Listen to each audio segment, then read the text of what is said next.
Hello, I'm Sebastian. Welcome to 9 Trees podcast. Today, I will summarize and review the book, Brannigan's. Building Construction for the Fire Service includes Navigate Advantage Access. By Glenn P. Corbett is a foundational text in fire service education that connects how buildings are designed and built with how they behave under fire conditions. Rather than treating construction as an abstract technical subject, the book frames materials, structural systems, and architectural features as operational intelligence that firefighters and officers can use on the street. It emphasizes reading a building, anticipating fire spread pathways, understanding collapse potential, and choosing tactics that match construction type and occupancy risk. The inclusion of Navigate Advantage Access supports structured learning with digital tools often used in training programs. Across chapters, the book typically moves from construction basics to specific systems such as wood framing, lightweight components, masonry, steel, and concrete, while repeatedly tying those systems to fire development, building performance, and life safety. For anyone seeking to make faster, safer decisions at incidents, it offers a practical bridge between classroom knowledge and incident ground realities. I will give you key takeaways from this book. Firstly, construction types as a tactical decision tool. A core theme is that construction classification is not paperwork, but a predictor of fire behavior and structural stability. The book guides readers to distinguish common construction categories by visible cues and expected assemblies, then link those observations to operational choices. Wood frame buildings may allow rapid fire spread within concealed voids, while masonry and ordinary construction introduce different hazards tied to fire walls, joist pockets, and parapets. Steel and concrete structures can present large open floor areas, high fuel loads from contents, and complex ventilation conditions, yet they also bring unique collapse and heat transfer concerns. By treating construction type as a tactical decision tool, the book encourages a disciplined size-up, identify the structural system, understand how loads are carried, and anticipate what fails first under fire. This approach supports setting realistic objectives, choosing safe operating positions, and matching suppression and ventilation tactics to building performance. It also reinforces the importance of pre-incident planning, so crews build a mental catalog of local building stock, renovations, and mixed construction features that can undermine assumptions made from the exterior alone. Secondly, building anatomy and how fires exploit it. The text typically breaks down buildings into their main components such as foundations, floors, walls, roofs, openings, and interior partitions, then explains how these parts interact during fire. Understanding building anatomy helps firefighters predict how heat, smoke, and flame will travel through corridors, stairwells, shafts, attics, basements, and concealed spaces. The book highlights why vertical and horizontal openings matter, including utility chases, ductwork, pipe penetrations, and renovation-created voids that can bypass rated separations. It also emphasizes that modern buildings often contain layered systems, insulation, membranes, engineered lumber, adhesives, and lightweight assemblies that can change fire dynamics compared to legacy construction. From an incident perspective, this knowledge improves hose line placement, surge priorities, and ventilation timing by identifying where fire is likely to extend and where occupants may be trapped by smoke movement. It also supports smarter use of thermal imaging and overhaul by focusing efforts on likely pathways rather than random opening up. By connecting anatomy to fire travel, the book strengthens the reader ability to interpret smoke conditions and building clues as actionable intelligence. Thirdly, collapse potential and reading structural warning signs. Fireground safety depends on recognizing when a building is moving toward partial or total collapse. The book addresses collapse as a function of structural system, fire location, duration, and load, and it encourages readers to think in terms of load paths and critical connections.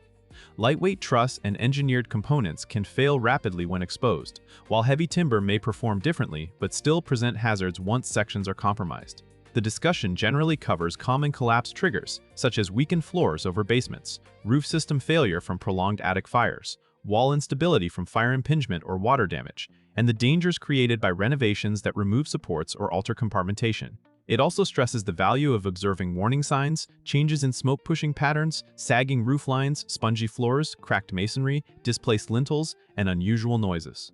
From a command perspective, the book supports establishing collapse zones, selecting defensive versus offensive modes, and coordinating ventilation with fire attack to reduce structural punishment. The result is a more systematic approach to risk management that treats structural stability as a dynamic condition requiring constant reassessment. Fourthly, Fire-resistive features, codes, and what they mean on scene. Another important topic is how fire-resistive design features are intended to limit fire spread and protect egress, and how those features may be compromised in real buildings. The book explains elements such as firewalls, fire barriers, rated doors, compartmentation, protected shafts, and passive fire protection around penetrations. It also addresses the role of building and fire codes, not as legal documents firefighters must memorize, but as a way to infer expected protections in certain occupancies and eras of construction. Understanding what should be present helps crews evaluate whether those protections are likely working, have been altered by tenants, or were never installed due to building age. This matters for search, ventilation, and extension control, because intact compartmentation can buy time, while breached barriers can create hidden fire spread and rapid smoke migration. The book also connects code-driven systems to tactical planning, including how standpipes, sprinklers, and alarm features influence water supply needs and interior operations. By translating design intent into field expectations, it helps firefighters avoid false confidence while still leveraging built-in protections when they are functioning. Lastly, applying construction knowledge through pre-plans and incident size-up. The practical payoff of construction knowledge appears in how it is applied before and during incidents. The book reinforces pre-incident planning as a way to map hazards, access points, utilities, renovations, and special features such as truss roofs, solar arrays, lightweight floor systems, and concealed spaces. It encourages using exterior indicators, occupancy clues, and building age to anticipate interior layouts and likely fire extension routes. During size-up, construction awareness improves initial strategy selection, resource allocation, and communications because crews can justify actions with observable building facts rather than assumptions.